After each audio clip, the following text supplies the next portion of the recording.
महासागर पृथ्वी की सतह का लगभग 70% भाग कवर करता है और हमारे ग्रह पर जीवन बनाए रखने में महत्वपूर्ण भूमिका निभाता है। हालांकि महत्वपूर्ण भूमिका निभाने के बाद भी महासागर के बारे में हमारी समझ सीमित है। अब सवाल ये बनता है कि अगर हमारे पास समुद्र की जानकारी सीमित है तो नासा ने महासागरों का मिशन बंद क्यों कर दिया? महासागर के कारण ही हमारे ग्रह पृथ्वी पर जीवन को बनाए रखने में हवा और खाद्य आपूर्ति से लेकर मौसम और जलवायु पैटर्न तक महत्वपूर्ण भूमिका निभाता है। फिर भी इसके विशाल कार्य के बावजूद महासागर के बारे में हमारी समझ सीमित है। महासागर की खोज इसके संसाधनों के प्रभावी प्रबंधन, संरक्षण, विनियम और उपयोग के लिए आवश्यक है, जो हमारे जीवन और अर्थव्यवस्था के लिए महत्वपूर्ण है। इसके अलावा महासागर की खोज हमें चिकित्सा, उपचारों और टीकों,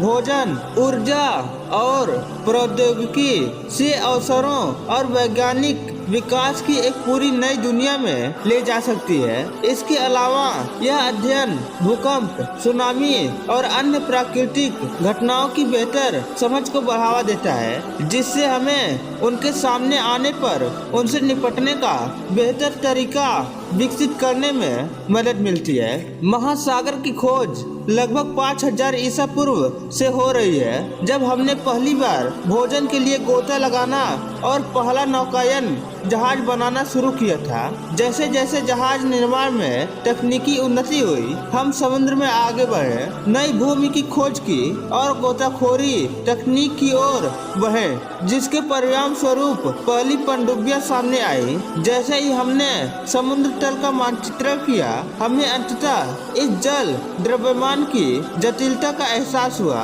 5000 ईसा पूर्व महासागर की खोज पहले समुद्री गोताखोरी और नौकायन जहाजों से शुरू होती है। अगले वर्षों में हमें पहली गोताखोरी घाटियां, तटीय मानचित्र प्राप्त हुए। जैसे जैसे नौकायन जहाज अधिक उन्नत होते गए, खोजकर्ता तट से दूर आगे बढ़ते गए, नई भूमि का खोज करते रहे और दुनिया भर में यात्रा करते रहे। इस दौरान गोताखोरी तकनीकी लगातार उन्नत करती जा रही थी। 1600 और 1700 के दशक के दौरान डाइविंग सूट और हेलमेट के साथ गहरी गोताखोरी संभव हो गई। प्रथम पनडुब्बी का आविष्कार हुआ। 1800 के दशक में तकनीकी प्रगति ने पहले स्कूबा सहित अधिक उन्नत डाइविंग उपकरण के विकास को सक्षम किया।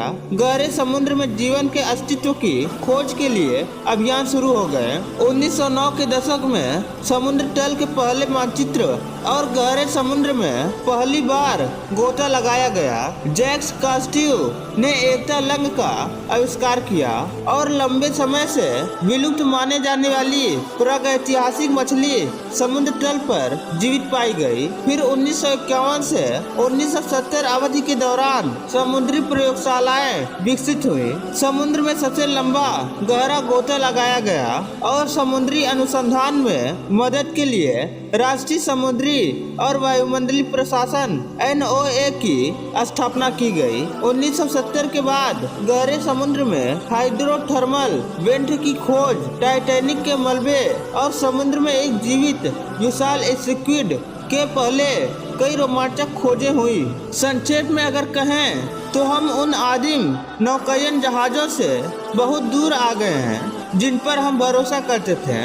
मछली पकड़ने से लेकर यात्रा करने और तेल निकालने तक मानव जाति अब पृथ्वी के समान ही समुद्रों पर भी कब्जा कर लेती है और फिर अभी भी बहुत कुछ खोजा जाना बाकी है। समुद्र की खोज में नासा की भूमिका आने से पहले उनकी विशालता और महत्व को बताने के लिए ये 10 समुद्री तथ्य समझिए। जैसे नंबर 1, हमारी महासागर पृथ्वी की सतह का 70% से अधिक भाग कवर करता है। नंबर 2, पृथ्वी की 94% जीवित प्रजातियां महासागरों के भीतर मौजूद है। नंबर 3, हमने पृथ्वी के 5% से भी कम महासागरों का अन्वेषण किया है। नंबर 4, पृथ्वी पर पहाड़ों की सबसे लंबी श्रृंखला मध्य महासागर तक लगभग पूरी तरह से समुद्र के नीचे है, जो 65,000 किलोमीटर की दूरी तक फैली हुई है। ऐसा कहा जाता है कि इस पर्वत श्रृंखला की खोज शुक्र या मंगल की सतह की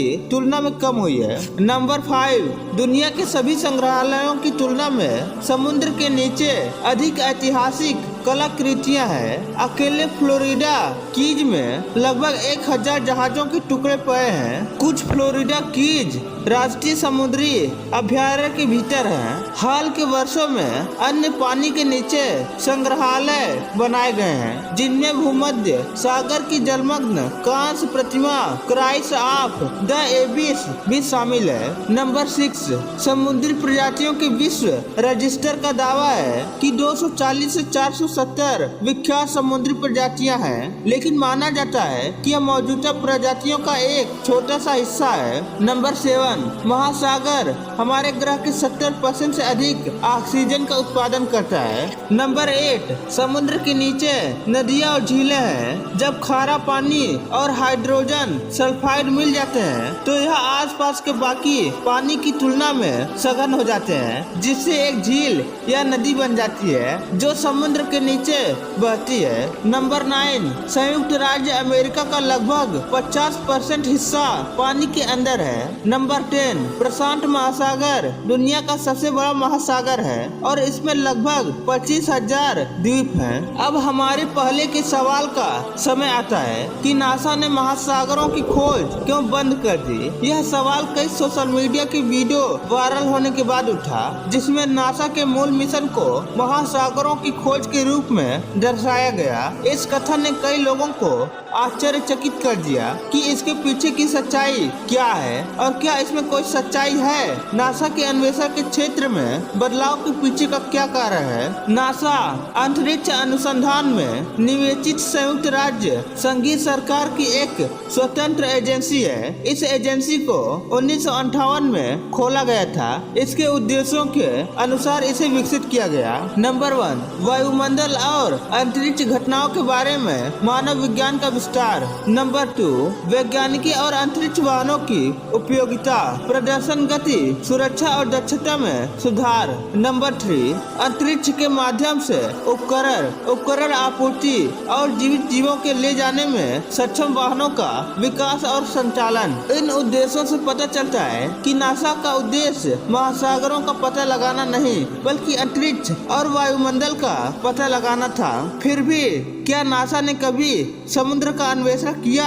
तो इसका उत्तर है हाँ, लेकिन सीधे तौर पर नहीं। नासा ने गुरुत्वाकर्षण संबंधी विसंगतियों, जिसमें महासागर शामिल था, और पृथ्वी के महासागरों की लवणता और ग्रह के चारों ओर नमक कैसे घूमता है, इसकी निगरानी करने के लिए अन्य एजेंसियों के साथ साझेदारी की। हालांकि ये अन्वेषण अंतरिक्ष से किए गए थे, जिससे ये खारिज हो जाता है कि नासा ने महासागरों की मिशन के लिए कभी आगे आया था। इतना कहने के बाद एक अंतिम प्रश्न शेष रह जाता है कि महासागरों का इतना बड़ा भाग अज्ञात क्यों है। तो इसका जवाब ये बनता है कि विश्व के महासागरों के कुछ हिस्सों की पूर्व दुर्गमता है। समुद्र में जितना गहरा जाओ वो उतना गहरा और ठंडा होता जाता है और आपको उतना ही अधिक दबाव महसूस होगा। ये स्थितियाँ समुद्र के सबसे गहरे हिस्सों में पहुँचना कठिन बना देती हैं। उम्मीद करता हूँ कि वीडियो अच्छा लगा होगा। फिर मिलूंगा एक नए वीडियो में, तब तक आप हमारे साथ बने रहिएगा।